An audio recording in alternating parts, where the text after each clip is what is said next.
X. Hi everyone, welcome back to Having the X YouTube channel.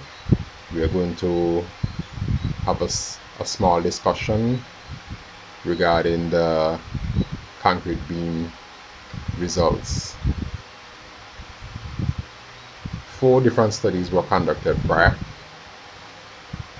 In the first study, the concrete beam was modeled as an isotropic, elastic material without reinforcement. In the second study, we added the rebars. In the third study, we included the effect of plastic deformation in the concrete.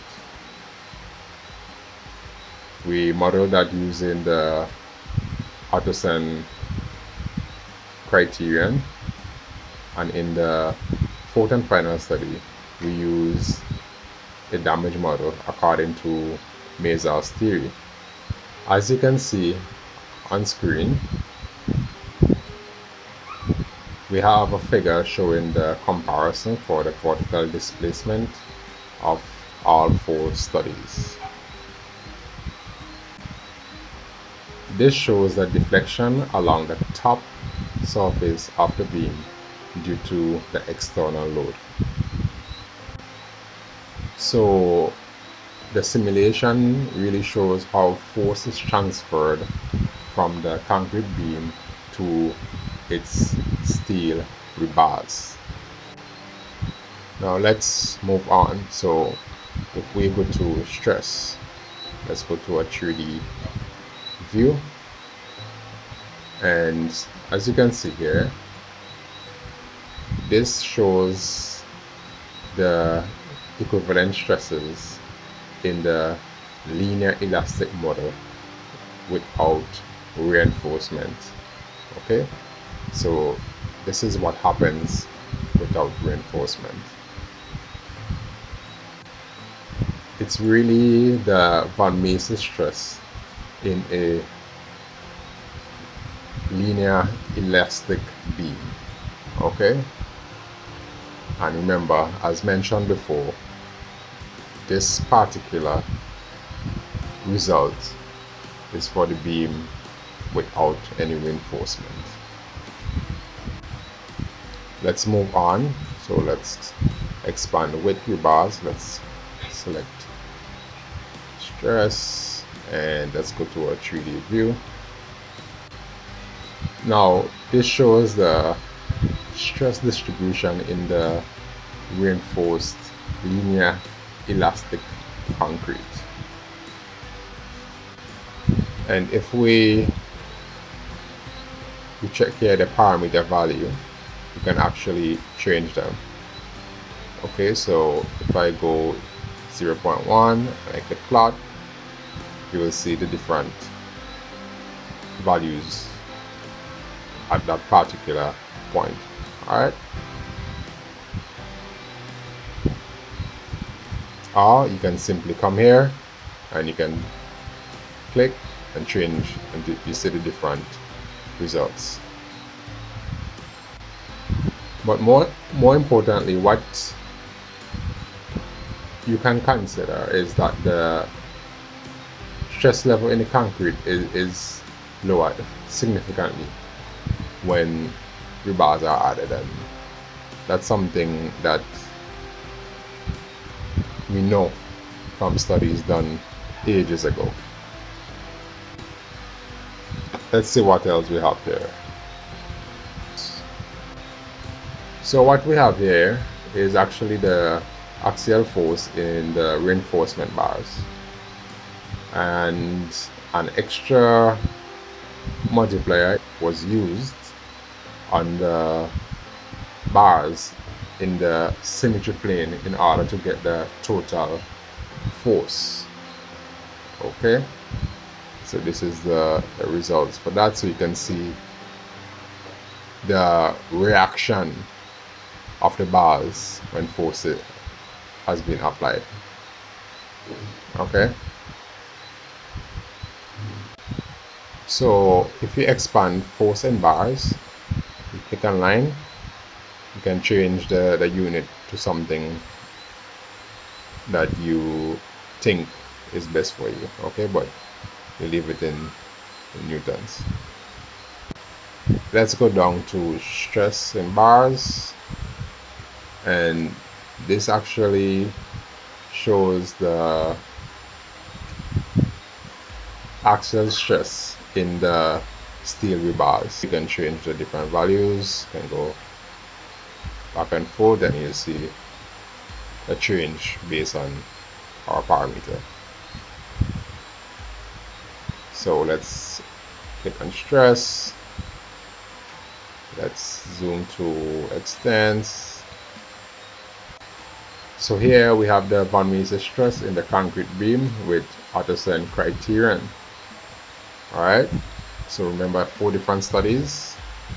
So this is the one where we use bars and Ottosen criterion. So if we go down to with bars and damage and we click on stress, we have von Mises stress in the reinforced beams when using Mazars damage for the concrete. Alright, so for these 2 models, which is the Ottosen criterion and the Mazars damage, the stress is of the same order of magnitude, and peak stress is located at similar locations. Alright, so you can compare them as well, and also for the force on the bars you can compare them with the others as well. Let's continue. Here, this is the plastic region in the concrete with Ottosen model. Alright, it's really the region that can be seen to be similar to the damage of the Mazars damage model. So if we go down to that here, you can see it's a similar region. Okay, so let's go back here, and this is the damage region. And if we go back to this one,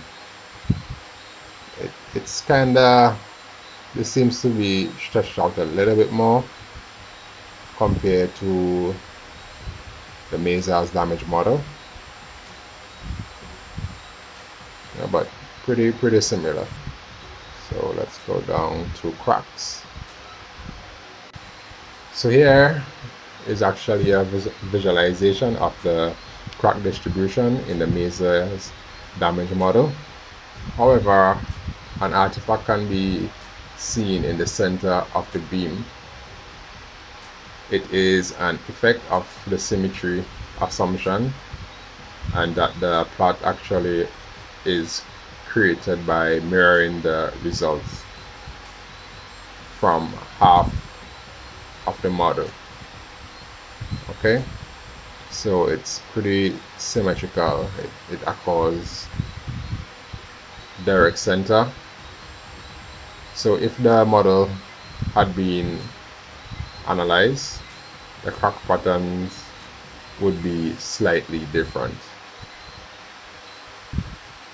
Alright, let's touch on this one a little bit. So this is basically the load versus the deflection for each concrete beam model. So you can compare them. This one along with this one. So this one is really a comparison of the plastic strains along one of the rebars. Alright, therefore we can actually summarize this one and this one. So you can see the load curves in this chart, showing the beams with Ottosen and Mazars model.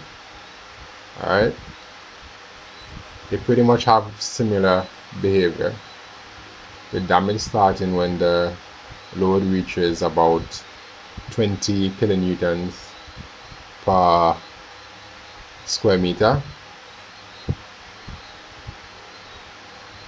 The rebars start to yield slightly below 40 kilonewtons per square meter. Now take a look at the load versus deflection table, and we have our deflection in the first column and our load in the second column. So as you can see right here at 20 kilonewtons per square meter,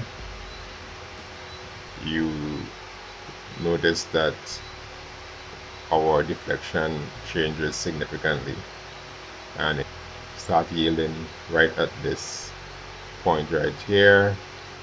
That's the 0.44 millimeters, and that occurs at 40 kilonewtons per square meter.